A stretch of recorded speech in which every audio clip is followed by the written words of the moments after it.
Muy, pero muy buenas noches, queridos hermanos y hermanas. ¿Cómo están? Un placer saludarlos en esta jornada en la que estamos uniéndonos poco a poco, iniciando este módulo en Teología Mariana. Mucho gusto, soy José Villalobos, el acompañante de este proceso. Quiero saludarles, gracias a quienes van encendiendo sus cámaras. Un saludo muy especial a Nancy Valencia Reyes, quien ha estado conectada con la cámara encendida desde el inicio. Esmeralda Sánchez, gracias por estar conmigo. Ahí hemos podido hablar un poco por medio del WhatsApp. Muchísimas gracias a Mauricio Vargas Carmona, que también nos ha allí escrito, a Cecilia, Adriana Guadalupe Bravo, qué bendición que estés con nosotros, a Udaneli Linares, una santa noche, iPhone Luz A. Bueno, ya nos dirás tu nombre para cambiar allí el nombre, renombrarte. Lady Diana Medina, ¿cómo estás? Ya acabo de recibir tu mensaje, algunos mensajes de lo que les pedía sobre la intención de por qué estudiar teología mariana. ¿Me escuchan bien? Sí, yo creo que sí, cierto. Sobre cómo estudiar teología mariana, nos va ayudando pues a saber nuestras intenciones. Hermana Jocelyn, muy buenas noches, ¿qué tal? ¿Cómo está? Buenas noches, ¿cómo están? Muy bien, hermana. ¿Qué pasó con las otras hermanas? ¿Cómo están? Están bien, solo que están de viaje. Están en una Ah, misión. Ajá. están, están misionando. Bueno, bendito Sí. sea Dios. Usted es la corresponsal, la encargada. Bienvenida. Le voy a escribir a Lady Diana que por favor debe unirse por favor, únete con el compartir audio por Wi-Fi. Creo que es así. Para que nos puedas escuchar. Puedes salir y volver a ingresar. Creo que listo. Ahí le envié el mensaje directo porque ya creo que tiene audio. Lady Diana, ¿tienes audio? Bueno, no tiene audio todavía. Lo mismo Luz Amparo. Luz Amparo. Permítame, yo hago esta conexión de una vez porque si no estarán ellas toda la jornada pensando que es así y no es así. Bueno, muy bien. ¿Cómo están? Esmeralda Sánchez, ¿desde dónde te conectas, Esmeralda? ¿Puedes encender tu micrófono? Eso. Ay, te lo silencié seguramente. Espera, Esmeralda, actívalo de nuevo. Ya, ahora sí. Hola, buenas tardes, hermanitos, desde México. Desde México, ¿desde qué parte? México Ciudad?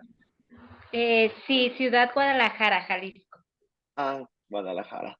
Bueno, muy bien, un saludo allí a todos los de Jalisco. Qué bueno, qué bendición que estés con nosotros, Esmeralda. Ya nos contabas tu intención para estudiar teología mariana. Muy bien. Mauricio Vargas, hermano, ¿desde dónde te conectas, Mauricio? Muy buenas noches aquí en Bogotá, Colombia. Me encuentro yo. Santa noche. Eh, Espérate un momento. Listo, te escucho perfectamente. ¿Sí? ¿Me escuchas ahora sí? Qué Sí, pena. sí, sí. Hola, muy Sigue. buenas noches para todos. Bendiciones. Me encuentro desde Medellín. Acabo de llegar de mi trabajo.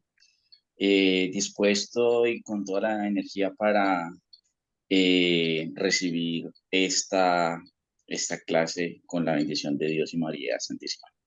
Bendito sea Dios. Bueno, se alcanza a quitar el uniforme de trabajo y llega a Sí, sentarse aquí. amén. Bueno, muy bien, Mauricio.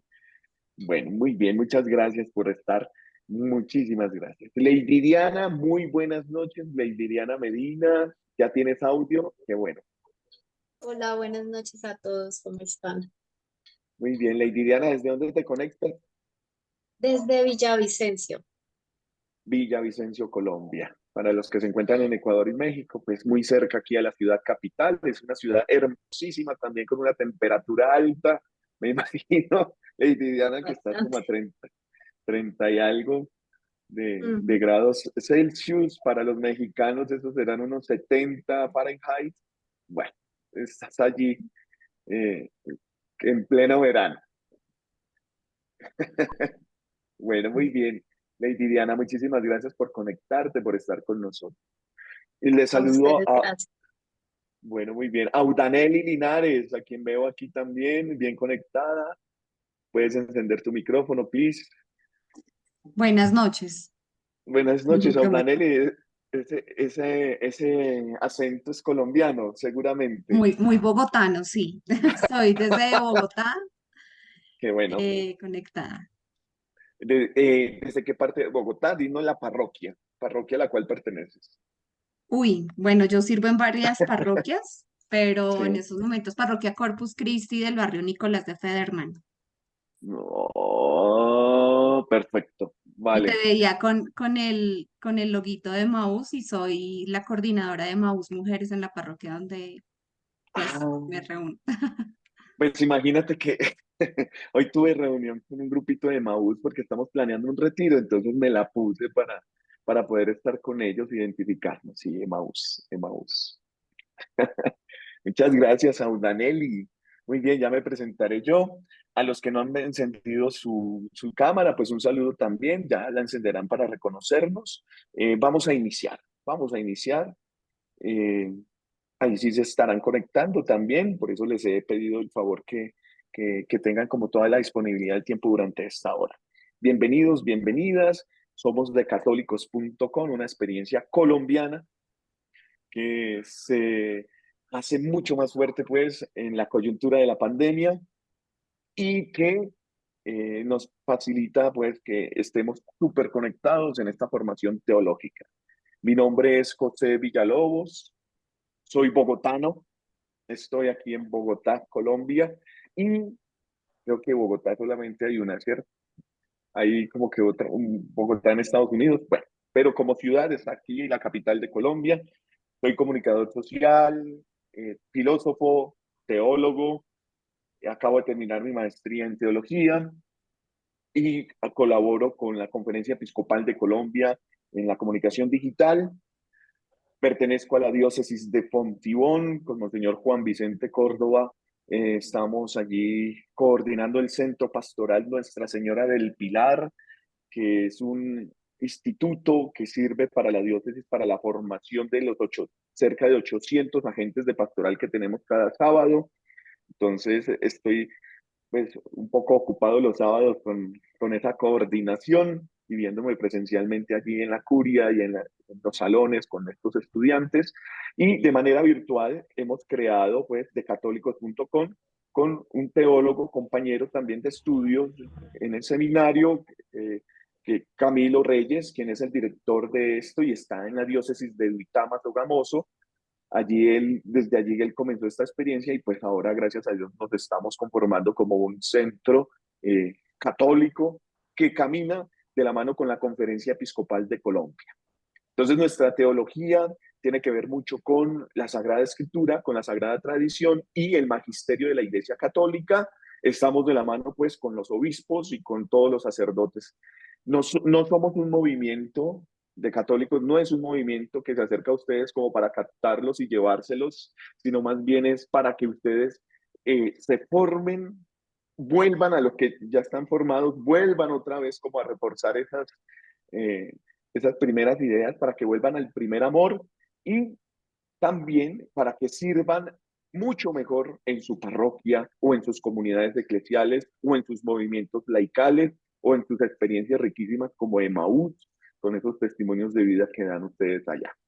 Entonces, bienvenidos a esta experiencia que es supremamente católica. El Papa Francisco nos acompaña, no somos acéfalos, tenemos como cabeza a nuestro Santo Padre, el Papa Francisco. Compartía la Jornada Mundial de las Juventudes allí en Portugal.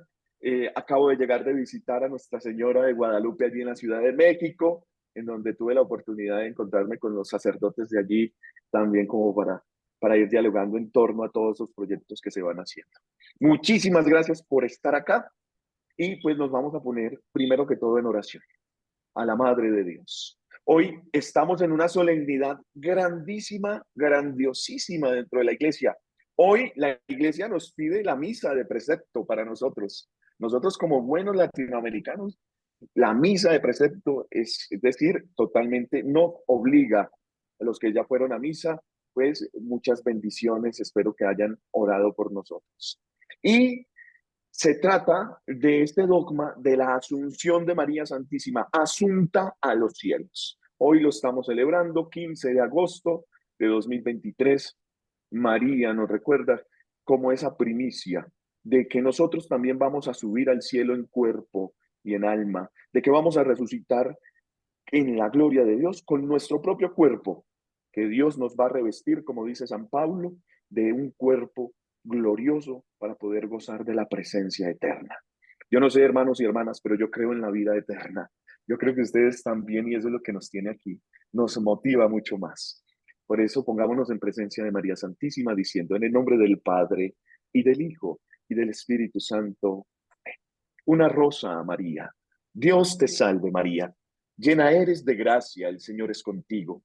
Bendita tú eres entre todas las mujeres, y bendito es el fruto de tu vientre, Jesús. Santa María, Madre de Dios, ruega por nosotros, pecadores, ahora y en la hora de nuestra muerte. Amén. María, concebida sin pecado original, ruega por nosotros. María, Virgen de las vírgenes, ruega por nosotros.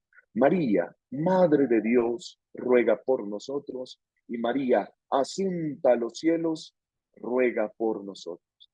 Nuestra Señora de Guadalupe, no dejes de rogar por nosotros. Nuestra Señora del Rosario de Chiquinquirá, ruega aún más por todos nosotros que nos acogemos a ti. Todo esto lo pedimos por intercesión de los santos, para que venga el Espíritu Santo, ilumine nuestro entendimiento, nos abra y nos acerque más al misterio de Dios, por medio de la Mariología, que es una síntesis perfecta para podernos encontrar en la voluntad de nuestro Padre, en Cristo por el Espíritu Santo. Gloria al Padre, al Hijo y al Espíritu Santo, como era en el principio, ahora y siempre, por los siglos de los siglos. Amén. Que Dios nos bendiga en este encuentro, en el nombre del Padre, del Hijo y del Espíritu Santo. Amén. Muy bien, ustedes se están vinculando a un módulo de teología mariana que es totalmente nuevo y que va a versar sobre el dogma de la Inmaculada Concepción. Nos vamos a encontrar durante 4 encuentros en este mes. Pido de antemano disculpas, hace 8 días pues me encontraba precisamente en México en México ciudad, y no lograba una buena conexión. En el hotel donde estaba, luego de estar en la parroquia, pues hubo muchos turistas y allí el wifi cayó totalmente, hicimos las pruebas y no me pude conectar. Entonces ya vamos a recuperar esa clase y les tengo una propuesta, ya ustedes me dirán, pero hoy vamos a comenzar. Nos afana iniciar. Y para iniciar debemos saber de sabor, saber de sabiduría, saber, porque no es tanto llenarnos el conocimiento. Cuando hacemos ejercicios espirituales, San Ignacio de Loyola nos dice, no se trata de hincharnos del saber, porque el saber del conocimiento infla y llena de soberbia al alma, sino que se trata de un saber de sabor, de saborear un dulce. Esa es la etimología de sabiduría, del saber de sabor. Por eso vamos a saber iniciar, saber permanecer y saber terminar con ese sabor que nos da la miel, la dulce miel de la presencia de Dios en nuestras vidas. Yo no sé, pero tú debes sentir en este momento que solamente por congregarnos aquí de esta manera, asistida por tecnología, ya es un saber que nos anima mutuamente a caminar en esa sinodalidad que es una espiritualidad dentro de la iglesia. Hoy vamos entonces a comenzar con el dogma de la Inmaculada Concepción y vamos a ver esos detalles históricos, vamos a ver cómo se fue dando ese dogma y hacia el finalizar, pues les voy a dejar como algunas dudas, preguntas, pero sí les pido que vayan escribiendo también sus dudas para que en el momento antes de culminar este encuentro, las podamos socializar. Que si no las podemos responder, pues bueno, ya con humildad diremos pues que no pudimos y que tendremos que documentarnos mucho más. Pero también si las podemos dejar allí para reflexionar, incluso orarlas, pues la podamos hacer. Antes que nada, iniciar diciendo que se trata de teología mariana y que teología es la revelación de Dios. Es decir, que si decimos que teología es el estudio sistemático como ciencia del Dios revelado en la persona de Jesucristo por medio del Espíritu Santo, para que nosotros los seres humanos nos hagamos partícipes de la naturaleza divina, pues tiene un énfasis ahora en una persona que es criatura y que fue pensada en la mente del Padre antes incluso de la obra creadora para que fuese pues la madre del Señor.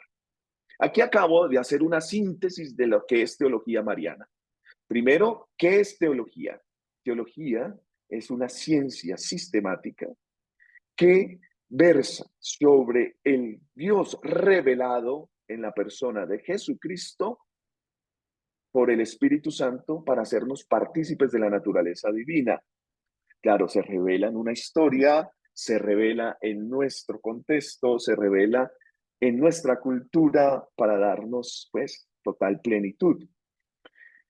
Y vamos a tener un enfoque que es una persona, una criatura, que es pensada, que es preservada desde el mismo hecho, antes de la creación, incluso pensada en la mente del Padre, manifestada en el Hijo y prefigurada y acompañada con el Espíritu Santo. María Santísima, que María Santísima también es modelo de la iglesia. Por eso la iglesia también es pensada en la mente del Padre, manifestada en el Hijo y acompañada por el Espíritu Santo. María Santísima. La teología mariana, entonces, es, yo no diría un corolario, no diría es un apéndice o lo último, perdonen esas palabras, ¿no? Quiere decir como lo último que se ve en los estudios teológicos. Ah, pues hablemos de María, a ver qué nos dice, sino que me gusta pensar que en María se recoge todo el dogma del misterio de Dios, porque Dios es misterio. En María se recoge todo el dogma del misterio cristológico y en María se recoge todo el dogma del misterio del Espíritu Santo, el dogma de Dios que es misterio. En María hay una síntesis de toda la revelación. ¿Y qué es la revelación? La automanifestación, la autodonación de Dios en la persona de Jesucristo. Por eso, por favor, como tarea para ustedes que se vinculan, leer la Constitución Dogmática Conciliar Dei Verbum del Concilio Vaticano II, por lo menos el numeral 2. El numeral 2.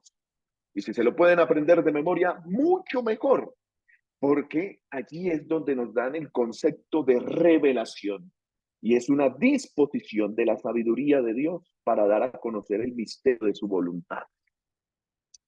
Puede parecer que todas estas cosas nos parezcan un poco con esquemas, con conceptos rarísimos, pero yo les voy a pedir también que ustedes hagan teología de rodillas, que hagan una teología con oración, una teología con la cabeza en el sagrario, una teología arrodillada, contemplando el santísimo sacramento del altar.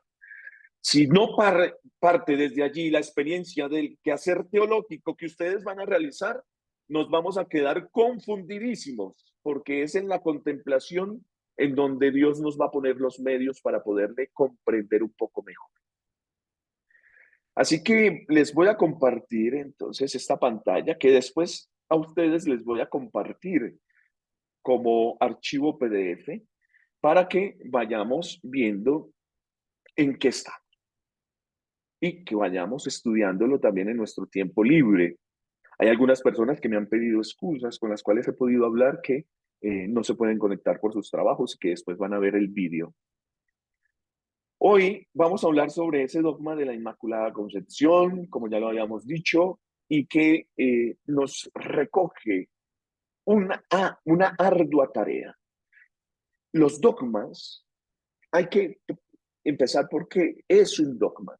Y el dogma es una verdad que ayuda al conocimiento de la revelación. Por lo tanto, tenemos una revelación, no hay otra revelación. ¿Y cuál es esa revelación, Audinelli, Lady Esmeralda, que las veo aquí? Esa revelación es que Cristo vino y se hizo carne. El Sars Logos Egeneto. Salió Dios de sí mismo y se hizo historia con nosotros. Es lo que celebramos en la Navidad. Aparte de eso, no hay otra revelación. Sabemos que hay revelaciones personales, que hay revelaciones, incluso manifestaciones o presencias o revelaciones marianas, ¿no? Que se están estudiando como Medjugorje o, por ejemplo, advocaciones como la Rosa Mística que se sigue todavía estudiando para poder ser aprobada por la Santa Sede.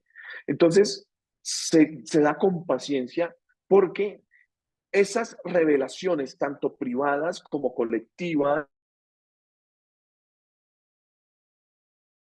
no pueden frente a lo que es la revelación de Dios, que es la automanifestación de Dios en su Hijo Jesucristo.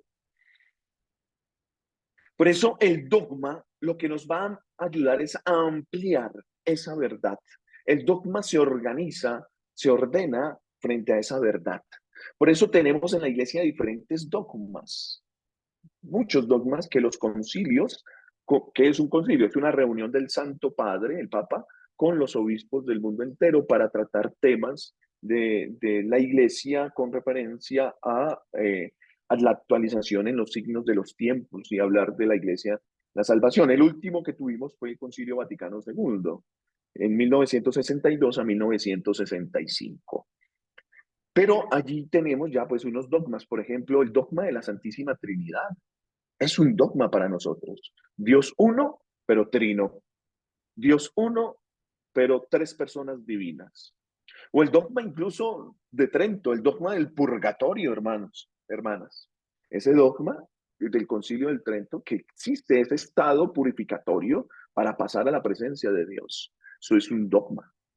Tenemos 4 dogmas que se han dado en la Virgen María, que los mencionaba ahorita en la oración. El primero pues fue María Madre de Dios, que celebramos el 1 de enero de todos los años.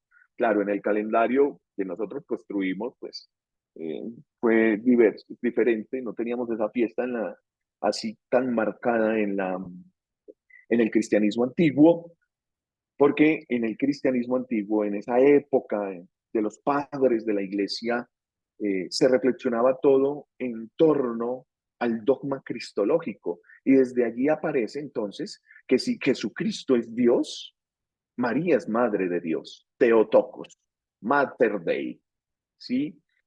Ya después se fue concibiendo ese dogma de la virginidad maternal de María. Si María es madre de Dios, es virgen antes, durante y después del parto. Y tenemos este dogma de la Inmaculada Concepción. Si María es madre de Jesús, no tiene pecado, no tiene mácula en su concepción. Ya lo vamos a ver. Pero esto, los dogmas, no aparecen de un momento a otro. Los dogmas no es que el Papa se levantó un día y dijo, voy a hacer este dogma porque me ha iluminado el Espíritu Santo, sino más bien los dogmas han tenido su razón de ser en el sensum fidei, en el censo de la fe. El censo de la fe, ¿qué es? Yo no sé si tú has vivido ahorita este camino sinodal, que tuvimos una etapa de escucha diocesana, en donde tú llenabas o te reunías en tu parroquia, en tu comunidad eclesial y llenabas algunas preguntas como para enviarlas a la Secretaría del Sínodo. Es decir, que la iglesia antes de hacer una exhortación, antes de dar un mensaje, siempre escucha al pueblo de Dios. Y al escucharte a ti, entonces hay un consenso. Eso es lo que llamamos census, el sensus fidei, porque el Espíritu Santo sopla en ti y desde ahí actualizamos y renovamos todo lo que se va a tratar como una exhortación apostólica, como una bula papal, como un mensaje en forma de encíclica y demás documentos que tiene la Santa Sede. Pero parte de ese largo camino recorrido por el pueblo cristiano y la teología a partir de ese dato revelado nos va dando pues una caracterización del dogma. Entonces, por eso pongo aquí que desde la patrística, ¿qué es la patrística, hermanos y hermanas? Es la época, es la época de los padres de la iglesia. Cuando yo hablo de padres de la iglesia en este momento, no me estoy refiriendo al párroco o al obispo, sino me estoy refiriendo a aquellos hombres que hicieron teología con base en la Sagrada Escritura y defendieron la fe que ahora tenemos desde el siglo I hasta el siglo VIII, ¿sí? De nuestra era. Así, del siglo I al siglo V para los padres latinos, del siglo I al siglo VIII para los padres griegos. Entre los padres latinos podemos tener a San Agustín de Hipona, San Ireneo de León, San Ignacio de Antioquía, San Policarpo de Esmirna, y tenemos allí padres subapostólicos, es decir, padres que fueron discípulos de los apóstoles, como San Policarpo de Esmirna, quien se dice que fue discípulo de San Juan, y aquel que pues, en sus actas de martirio demuestran una firme decisión por Cristo. Y entre los padres griegos tenemos a San Gregorio de Nacianceno, San Gregorio de Nicia, San Basilio Magno. Digamos que estos hombres fueron los que escribieron e hicieron lo que ahora tenemos nosotros, que es el credo niceno-constantinopolitano, sobre todo, que es el símbolo de nuestra fe que tenemos ahorita para decir qué es lo que tenemos. Entonces, desde la patrística hasta la definición dogmática, incluso en el siglo XIX, hasta 1800, que comienza a organizarse esto por tratados, porque la Mariología es reciente, hermanos. La Mariología no se estudiaba como un tratado independiente, sino que estaba inmersa dentro del dogma cristológico y es en el siglo XVIII donde se coge y se comienza a estudiar a María desde el misterio de Dios. Y por eso tenemos a San Juan Pablo II, que es un gran exponente de la Mariología en todas sus cartas, ¿sí? Incluso en su lema pontificio fue Totus Tuus, Marie, tomando esa referencia de San Luis Marie Grignon de Montfort, sí, al cuales ustedes, pues algunos son consagrados o han hecho su consagración de los 33 días. Hoy están terminando algunas personas porque siempre escogen para terminar una fiesta mariana. Entonces a todos a ellos les enviamos nuestras bendiciones. Entonces, la Mariología comienza a estudiarse con mucho más ánimo, de una manera independiente, sin olvidar que María nos lleva siempre a Cristo, al dogma cristológico. Por eso, la acción del Espíritu Santo ha ido realizando progresivamente este depósito de la fe. Por eso sigo poniendo aquí que la perfecta asociación de María en la obra de Cristo nos exige a nosotros y exige que se haya participado en los bienes de la redención. Por eso María no habla otra cosa sino de Cristo. Yo les he comentado a algunas personas que me gusta mucho esa imagen de María que siempre nos levanta en su regazo, no mirándola a ella, sino como de espaldas para que miremos a Jesucristo. Es a Él tú nos envías. Ese ícono tan maravilloso de Nuestra Señora del Perpetuo Socorro. Genial. Madre del Perpetuo Socorro que nos muestra a Jesús. Es a Jesús. A Jesús. Es por los méritos de Cristo. ¿Qué se enriquece? La persona de la Madre del Verbo de Dios, el Verbo encarnado, con la plenitud de gracia desde el primer momento de su concepción. Un versículo para que tengamos en la cuenta nosotros va a ser ese versículo de Gálatas 4 al 6. El primer texto mariológico que tenemos en el Nuevo Testamento. Eso, Lady. El primer texto que tenemos en el Nuevo Testamento con referencia a María Santísima es Gálatas 4 al 6. Cuando San Pablo le dice al pueblo de Galacia, les dice, al llegar la plenitud de los tiempos, envió Dios a su Hijo por medio de una mujer. Y esta gracia entonces nos da la plenitud del tiempo, la plenitud de la gracia en la persona de María, que supone negativamente la ausencia de esa forma del pecado, del formes peccati. María, al ser plena, al ser llena de gracia, nos indica ya la iglesia en su tradición, en su reflexión, que no tiene pecado alguno, que no tiene forma del pecado. Y es que el pecado, hermanos y hermanas, lo debemos entender no como algo aledaño a la persona humana, sino dentro del ser humano, en ese acto concupiscente, lo debemos entender como si fuera una caries o incluso un cáncer que va comiendo dentro del quien se va alimentando, porque el pecado es como si fuera como esas plantas que viven de otras plantas. ¿Cómo le llamamos a esas plantas? Como la orquídea, ¿cierto? Ella se pega de otras plantas para poder sobrevivir. El pecado también se nos pega y incluso se disfraza de bien para que nosotros lleguemos a pensar en todo lo malo. Por eso debemos siempre discernir en qué estamos. ¿Por qué digo esto? Porque a veces pensamos que el pecado es aparte del bien y que existe el pecado en una posición y el bien en otra posición.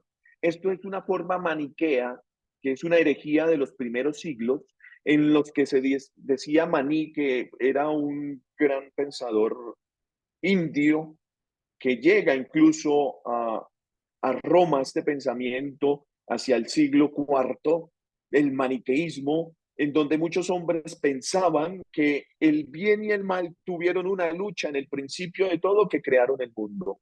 Por lo tanto, allá el bien y acá el mal. No, no. El cristiano piensa que el bien y el mal, nuestro Señor Jesucristo, ¿no? Dice, la zarza, el trigo crece también junto con la mala hierba. Por eso van creciendo y al final pues ya se conocen, se conocen. También dice, por sus frutos le conoceréis, ¿cierto? El pecado va creciendo entre nosotros. Entonces ese pecado personal, incluso toda imperfección moral, no está en María Santísima. Desde ya nosotros hacemos esa legalización, ya decimos que en María no hay pecado, de modo positivo conlleva una santidad sublime y un grado singular y eximio en las virtudes y dones del Espíritu Santo. Entonces vamos encontrando poco a poco en María Santísima esta gracia absoluta. Incluso grandes místicos como Santa Catalina Emmerich, perdón, es Beata Ana Catalina Emmerich, no sé si tú has leído algunos textos de revelación que ella tenía, porque ella sufrió los estigmas allí en Alemania, siendo agustina, estaba postrada en una cama y allí el Señor le regaló el don de poder escribir, el don de la pluma, ¿cierto? Y escribía, y Ana Catalina Emmerich, la Pasión de Cristo de Mel Gibson fue basada en las revelaciones de esta santa, de esta beata. E incluso los arqueólogos han podido encontrar lugares que están descritos en la Biblia gracias a las revelaciones que ha tenido ella para decir en estas coordenadas están esta tal ciudad, ¿sí? Ana Catalina Emery tiene un texto sobre María Santísima hermoso, de una revelación que dice que también, que para ser preservada del pecado original, Joaquín y Ana, ojo, porque Joaquín y Ana, San Joaquín y Santa Ana, quienes le tenemos una fiesta también y que pertenecen, son los padres de la Virgen María, no están dentro de los evangelios canónicos que tenemos, ¿no? Es una documentación apócrifa, es decir, del Evangelio de Tomás, el Evangelio de Tomás, donde nos habla sobre Joaquín y Ana, que son los padres de la Virgen María. Pero eso no está en Mateo, Marcos, Lucas ni Juan. Ni siquiera San Pablo lo nombra. No, está dentro del canon bíblico.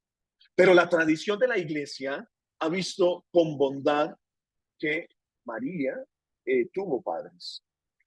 Y Ana Catalina Emmerich dice que estos padres no tuvieron relaciones sexuales, sino que también el vientre de Ana fue preservado. Por lo tanto, Ana fue preservada del pecado original. El dogma de la Inmaculada Concepción no llega hasta allá, y ya lo vamos a ver cuando es declarado.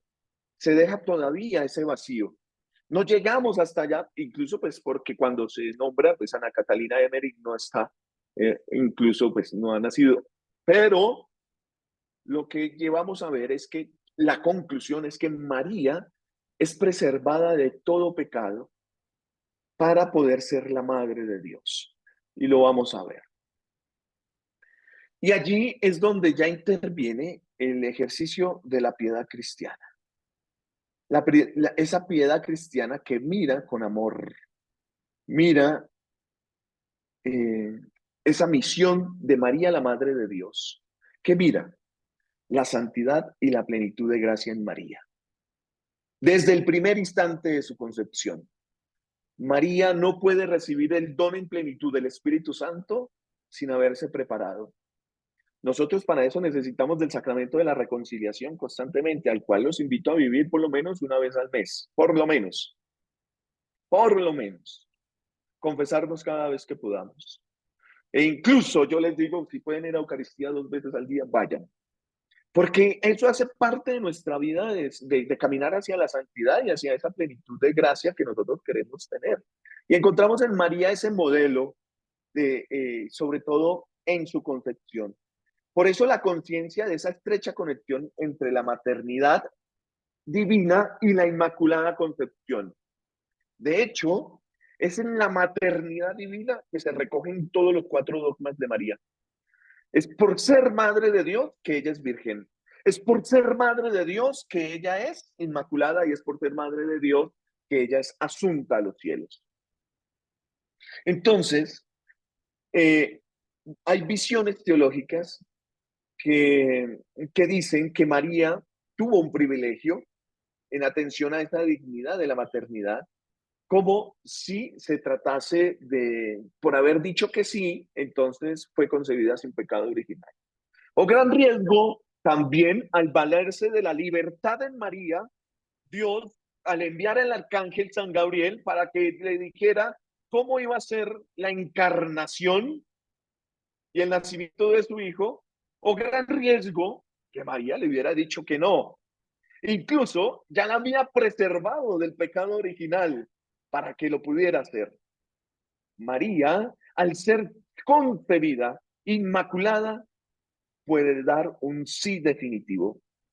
Pero ese sí no es solamente en el momento de la visita del arcángel y en el momento en el que ella queda, pues, prendada, es decir, queda gestando al Hijo de Dios, sino que también es un sí, un fiat que va desde ese momento encarnatorio e incluso hasta la cruz. Ese sí que incluso tiene que decir con lágrimas, si quiero, Señor, que se haga tu voluntad.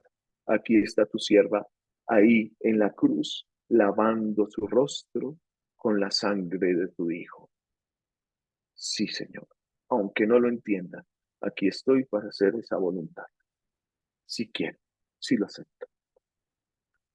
María, entonces, en ese sí, que nos sigue diciendo en la actualidad, pues nos encuentra en que la santidad de María es un momento interno de su maternidad. Por eso veamos rápidamente ese recorrido histórico hasta la concepción, hasta la declaración del dogma de la Inmaculada Concepción. Veamos un poco ese recorrido histórico, queridos hermanos y hermanas. Veamos en primera medida hasta el concilio de Éfeso, como lo hemos visto con los otros dogmas, al cuales ustedes pues están invitados a medida que vayamos cursando este diplomado que es cíclico.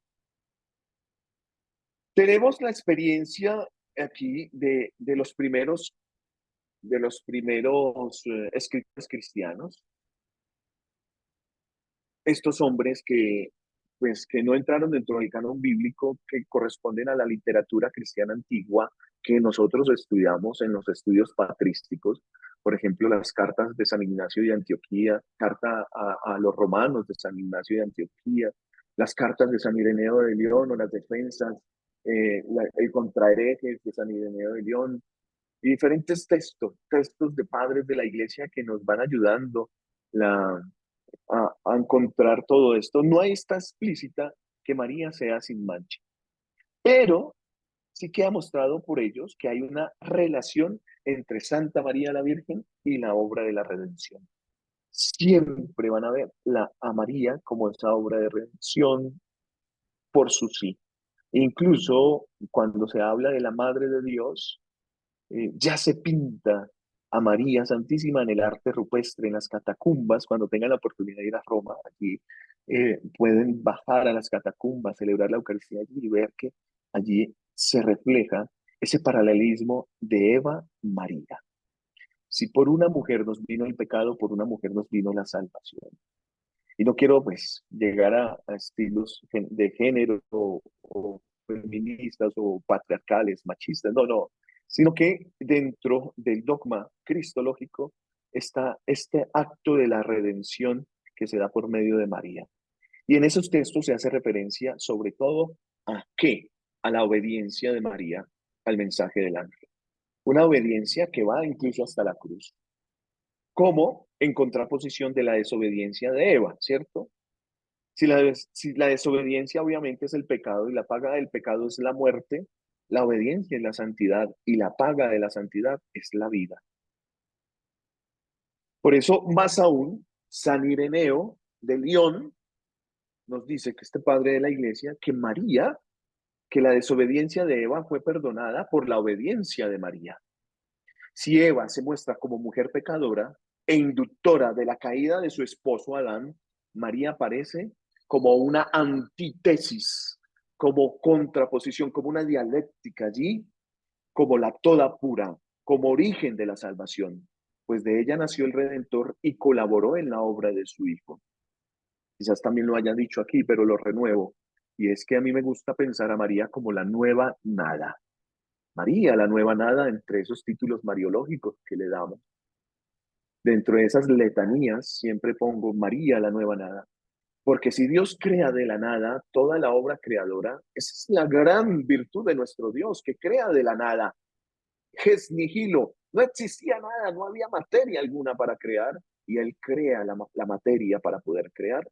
En María puede, en su omnipotencia, crear la nueva creación. Por eso Jesucristo, todo fue creado por Él y para Él. Que en Jesucristo es la nueva creación. Y si es nueva creación, María es la nueva nada en donde forma Dios a su Hijo para salvar.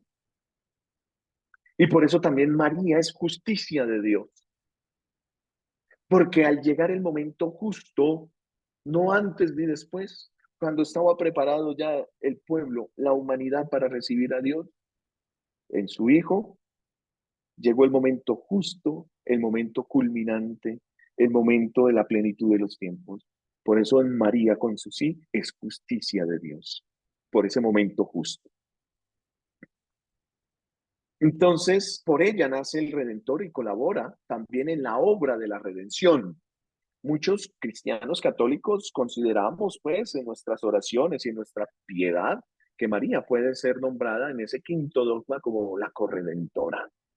Aunque ya lo vivimos, María es corredentora no porque sea también otro camino para llegar al Padre, diferente a Jesús, sino porque ayuda en esa obra redentora de su Hijo y nos lleva a su Hijo. Es más, como ya lo decían ustedes, María es el camino más rápido. María es la pontífice entre la humanidad y Cristo.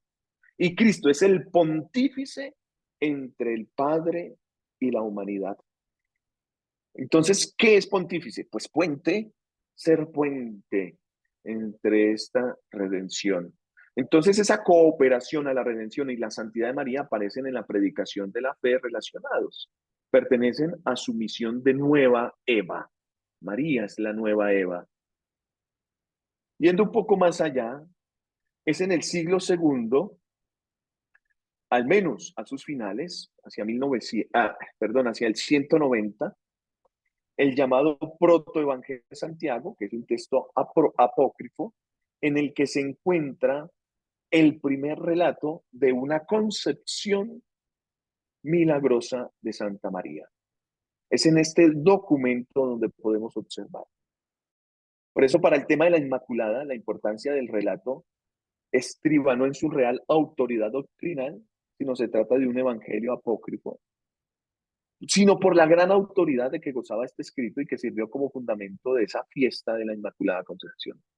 Nos valemos para ya siglos después decir que esto es un dogma, nos valemos de este apócrifo incluso. No de todo, sino de esto, de el relato de la Concepción Milagrosa de Santa María. Pongo, ahora bien, una fiesta de la Concepción Milagrosa de María conduce de forma natural a la idea de una concepción totalmente santa.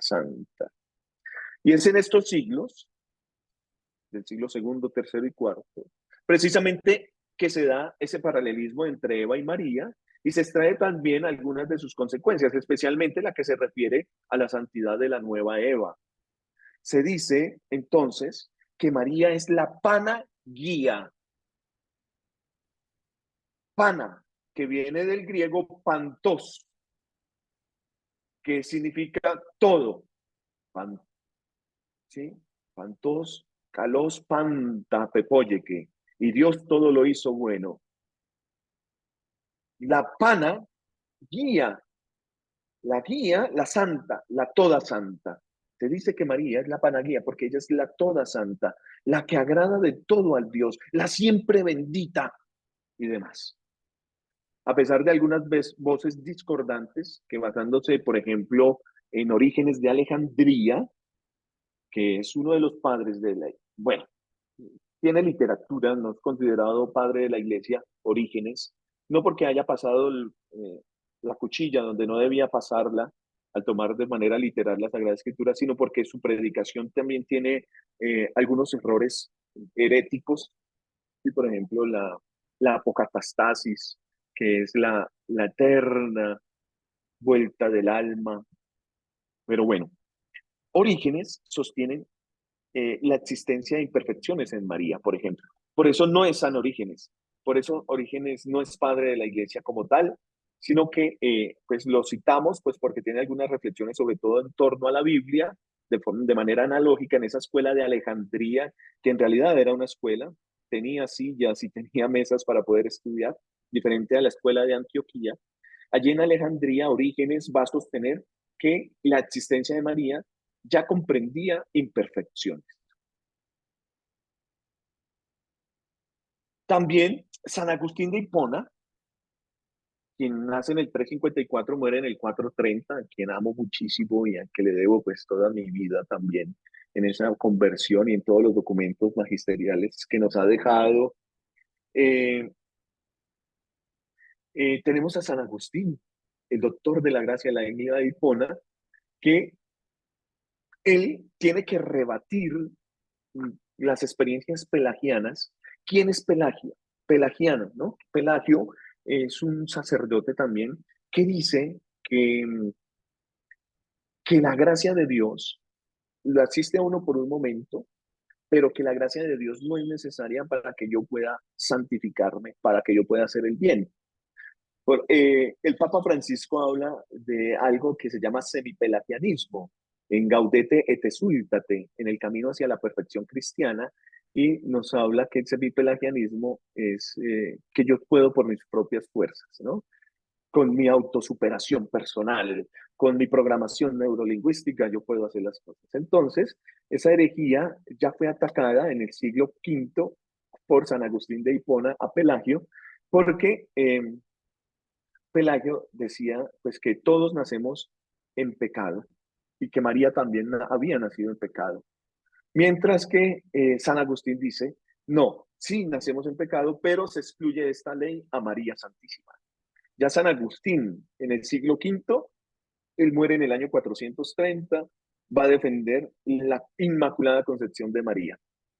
Entonces, también encontramos una controversia grandísima con un hombre llamado Julián de Eclana, en donde se da una respuesta evasiva a esa objeción de que la doctrina de la universalidad del pecado original va contra la piedad popular, que negaba la existencia de pecado en María. Ese pensamiento, entonces, que va girando, que va a ser subyacente, que dice que para ser redimido es necesario haber participado del pecado de Adán, influirá pesadamente durante siglos en ese pensamiento teológico. Oiga, es que todo gira en torno al dogma cristológico, y es que Cristo asume la naturaleza humana, viene y asume nuestro cuerpo para salvarnos, para que nosotros nos hagamos partícipes de esa naturaleza humana. Sin embargo, se encuentra con el pecado, y por eso redención es diferente a salvación en este aspecto cristológico. Redención quiere decir en griego librar a un esclavo, pagar por alguien para quitarle la esclavitud. Es decir, que redención para nosotros es que nos libera del pecado por a precio de sangre. Su sufrimiento, por sus llagas fuimos sanados. Fuimos comprados a precio de sangre, somos amados gratuitamente y somos redimidos antes de pasar a la salvación. ¿Qué es salvación? Participación de la naturaleza divina, a ser como Dios. Entonces, en María encontramos que si para todos ser redimidos, así como María fue redimida, pues materia fundamental es el pecado. Y ese pensamiento teológico va a servir de argumento básico contra la Inmaculada Concepción. Si me hago entender, si me hago comprender, por favor, muevan su cabeza si me está comprendiendo. Porque es en el pecado que nosotros admirablemente somos sanados. Es que Dios te coge, no sé cómo le hace, te coge de tu pecado y te lleva. Yo no vine por justos, sino por pecadores. Y te quita el pecado, te redime para poderte salvar. ¿Sí? Entonces, esto va a servir de argumento contra la Inmaculada Concepción, de tal forma que esta verdad solo se irá aceptando por los teólogos en la medida en que se vaya solucionando esta hermosa cuestión. Gracias, Betty, por contestar aquí. Veamos un poco más y pasemos al concilio de Éfeso hasta el final de la patrística. ¿Sí? Hablemos de este concilio, y es que los padres de esta época van admitiendo poco a poco. Les cuesta todavía el dogma de pensar en que María no tenga pecado original. De forma general, pensar en esa santidad plena de María, y en esa verdad está incluida la carencia de todo pecado, también del original. Aquí cito a San Proclo, que dice en De Laudibus Sancte Mariae, de la patrología griega, numeral 65, nos dice: Dios, suma pureza, no se contamina saliendo del seno de una virgen, pues de la que él había formado sin recibir mancilla, salió también sin contraer ninguna mancha. Dios no se contamina. Ojo, porque de aquí se van a valer los docetas. Y el docetismo, recuerden que les estoy comunicando que todos giran en torno al dogma cristológico. El docetismo decía que Cristo, si vino, si es Dios, no pudo tener cuerpo, no se puede rebajar, porque el tener cuerpo es tener mancha, tener pecado. Entonces, por lo tanto, vino en forma espiritual. Era un espíritu, era como un fantasma que caminaba con nosotros. Y después volvió el Padre. Y esto era una ideología que tenían los obispos y muchos de los católicos en la época patrística. Pero bueno, San Agustín y el concilio de Constantinopla pues ayuda a que los docetas no piensen más eso. Sin embargo, pues se sigue. Recuerden que una herejía, por más que sea atacada, que se le salga el paso por un concilio, va mutando, va teniendo diferentes formas de manifestarse, incluso en la actualidad para nosotros. Todo esto de la nueva era, todo eso tiene que ver con la mutación de las herejías. Bien, pero entonces vemos que Dios en su omnipotencia sí puede hacer que María no tenga mancilla, como lo dice Proclo, para que él no tenga ninguna mancha. Todas estas expresiones finalmente van conduciendo al pensamiento de que para ser plena tuvo que darse desde el instante de su concepción. Tenemos esa primera afirmación explícita en torno a la Inmaculada Concepción que se encuentra en Teotecnos de Libia, cuyo panegérico, bueno, su documento se sitúa entre los años 550 y 650. Ya allí en el siglo VI y VII tenemos ya la manifestación de María Inmaculada Concepción en este documento de la Teotecnos de Libia, que por favor les invito para que por favor lo pongan al menos en Google para poderlo testear, mirar. Y juntamente con todos esos testimonios patrísticos, que podemos citar mucho más, pues hacemos notar que la fiesta litúrgica de la Concepción se celebraba ya en muchas iglesias del oriente, del cristianismo oriental, en el siglo VII. Estamos hablando del 650. También es válido que estudiemos un poco de historia de la iglesia, saber que Roma cae, ¿sí? Hacia el año 500 ya no existe el Imperio Romano, y por eso el cristianismo tiene que refugiarse en Constantinopla hasta el año 800, cuando viene Carlomagno. Entonces, toda esta Constantinopla va a hacer una teología un poco más espiritual, de más liturgia, y va a establecer pues unas fiestas litúrgicas. Allí en el siglo VII, pues al principio se conmemoraba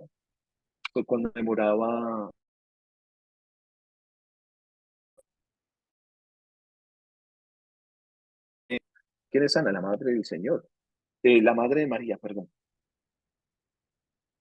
estéril, que por una gracia especial divina engendró a María, poco después cambió el sentido y de la concepción activa se traslada a la concepción pasiva de María. Entonces encontramos ya en el siglo VI un intento en el cristianismo oriental, sobre todo en Constantinopla, de poder decir que Ana, aun siendo anciana y estéril, tuvo a María, engendra por medio de Joaquín a María, y se da una concepción activa. Desde el principio se le relacionó a Ana con la Natividad de María, que es una fiesta mariana que tenemos que ha trascendido hasta la actualidad, que es de la más antigua tradición litúrgica. Y en esa tradición, pues ya los predicadores hablaban de la fiesta de la Concepción, la especial intervención de la Trinidad para preparar en María una digna morada del Hijo de Dios. Eso es muy importante. De esta fiesta fue enorme para propagar y robustecer la fe del pueblo cristiano en la Inmaculada Concepción. Bueno, una más, y con esta termino para que no nos alarguemos tanto en estos contenidos y tengamos un tiempito. Y es que desde el siglo IX al siglo XIV, ¿sí? Encontramos muchos escritores, como les digo, especialmente en el Oriente, que reafirman la plena santidad de María desde su concepción. Aquí cito a Focio, San Teodoro Estudista, a Miguel de Cellos, ¿sí? Que nos habla ya de esa concepción de María. Les comparto esto para que lo puedan leer. Sí, porque esta fiesta de la Concepción de María pasa de Oriente a Occidente en el siglo IX. Tenemos indicios que pasa primero a Nápoles, ¿sí? A la tierra napolitana, a Sicilia, e inmediatamente pasa a Inglaterra, también a Irlanda. En el siglo XI, hacia el año 1000, ya se celebraba en toda Italia, España, Francia, Normandía, Bélgica, Alemania. Desde el siglo XII se la entiende ya en el sentido preciso de la fiesta de la Concepción Inmaculada. Sin embargo, tenemos unas controversias y tenemos unas tendencias que se comienzan a dar en el siglo XII, que les voy a invitar para que no las quememos ahora, sino que las tengamos para la próxima sesión.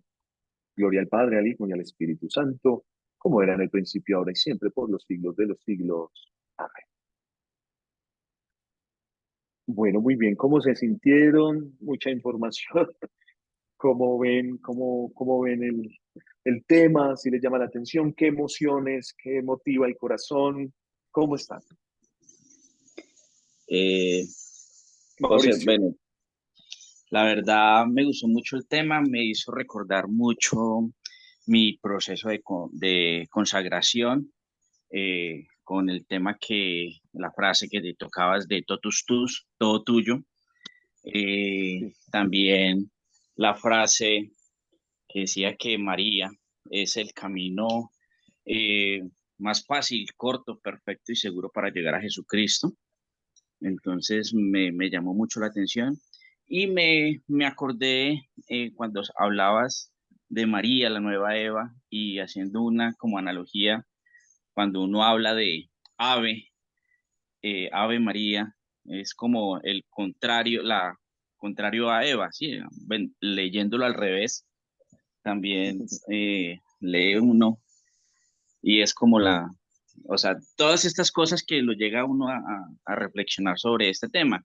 Y me llegó y me llegó una imagen, no me acuerdo cómo es que es el significado, cuando dice que si por Eva entró el fruto prohibido, María da ese fruto, o sea, es que había una imagen que decía que del árbol entraba el fruto al vientre de Eva y María es todo lo contrario, que del fruto sale y se eleva como a Jesús en la cruz, que es el nuevo árbol. Es casi todo lo contrario, es como resarcir el error que veníamos nosotros con el pecado original. No sé si de pronto tú has visto esa imagen, a mí me la enseñaron en mi proceso de consagración. Entonces me sí, claro gustó que mucho. sí. Sí, sí, claro que sí, es esa contraposición que hacen los padres de la iglesia de Eva María que estábamos hablando. Bien, bueno, pero me llama la atención esta primera palabra, ¿no? El ave, Eva, pues ave todavía en latín lo decimos, los que estudiamos latín decimos ave para saludar como un salve, salve. Salve es un saludo, hola, hola. Pero me gusta lo que tú dices de Ave, Eva, como también para mirar esa contraposición del pecado y de la santidad. Muy bien, Mauricio, pues me alegra Gracias. muchísimo que llegues a esas conclusiones y que nos las compartas y para poder profundizar un poco más. Muy bien, muy bien. Lady Diana, tú que estuviste ahí atenta, tomando nota, ¿cómo te sientes? ¿Qué emociones hubo en tu corazón? Eh, pues es mucha información, sí, y como que hay palabras y cosas que uno pues nunca ha escuchado y si las escucha pues uno no las retiene para buscar la información o el significado.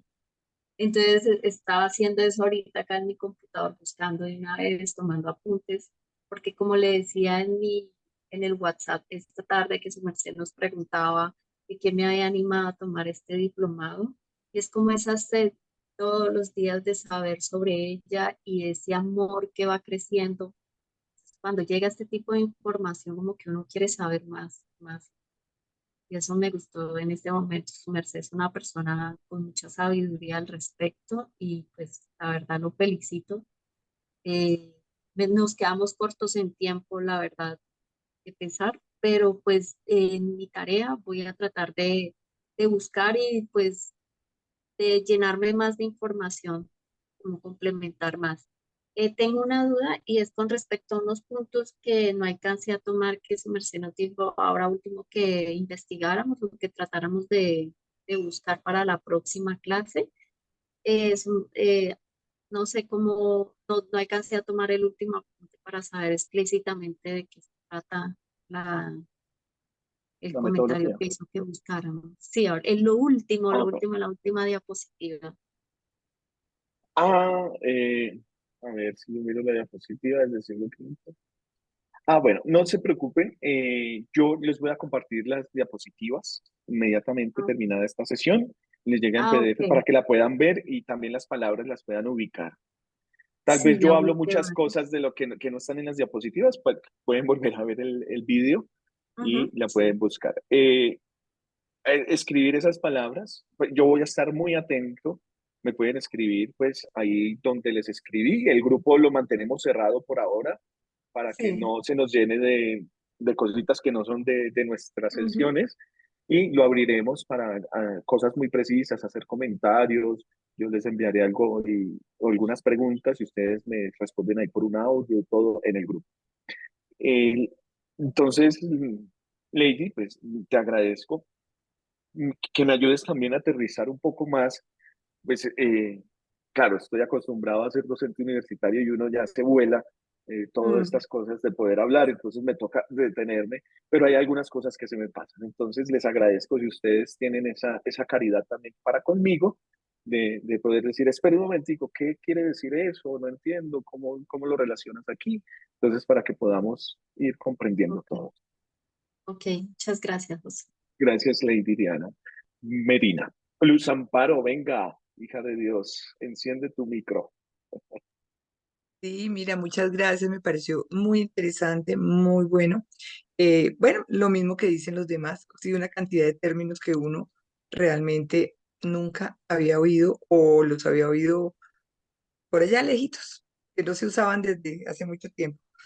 Me parece buenísima la grabación, porque con esa grabación que tú nos vas a enviar, pues podemos volver a repasar, mirar qué fue lo que no alcanzamos a apuntar, ahí ya con calma hacer las preguntas de las inquietudes que podamos tener. A mí también se me quedaron una cantidad de cositas sin apuntar desde el principio, pero bueno, pero no importa. Esa grabación me parece que es muy buena para volver otra vez a retomar qué fue lo que no se entendió y, y volver a retomar pues, toda la charla porque fue muy bonita. Muchas gracias.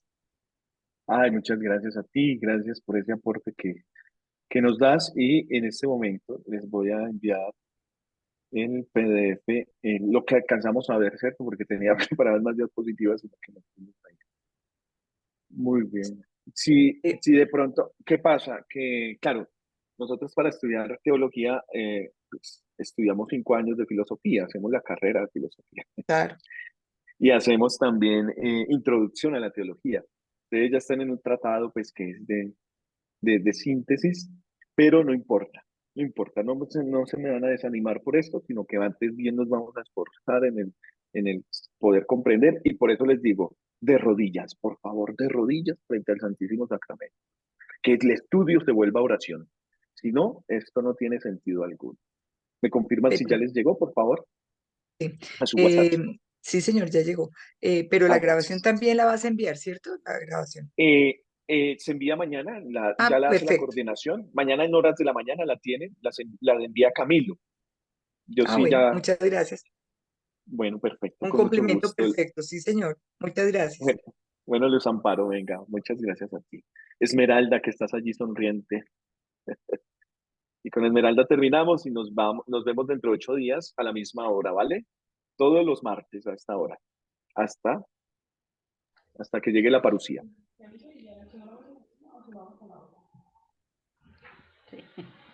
Esmeralda, te escuchamos. Sí, muchas gracias, José. Qué hermoso, de verdad, tema.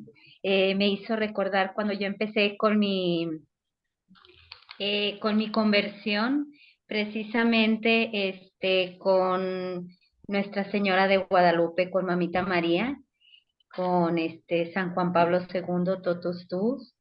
Me hizo recordar también mi consagración de los 33 días, que sigo renovándome día a día.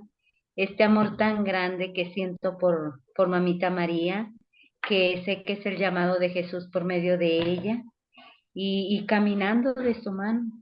¿Verdad?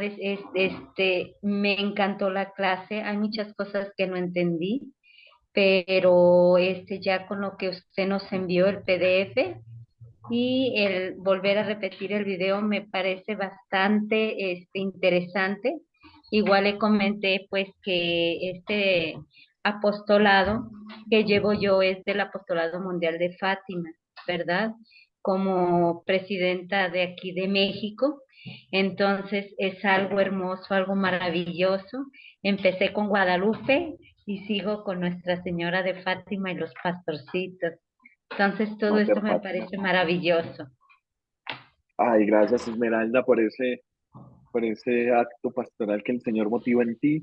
La vocación definitivamente es del Señor y Él nos lleva y nos trae. Pues te agradezco muy bien y pues le damos gracias a Dios por medio de María la Virgen. Bendita sea tu pureza y eternamente lo sea, pues todo un Dios se recrea en tan graciosa belleza. A ti, celestial princesa, Virgen Sagrada María, yo te ofrezco en esta noche alma, vida y corazón. Mírame con compasión, no me dejes, Madre mía. Mi corazón a tus plantas pongo, oh Divina María, para que a Jesús lo ofrezcas junto con el alma mía. Amén. Que Dios nos bendiga y nos lleve a pasar una santa y bendecida noche. Gracias por todo y por tanto, nos vemos en 8 días. Goodbye. Gracias. Gracias.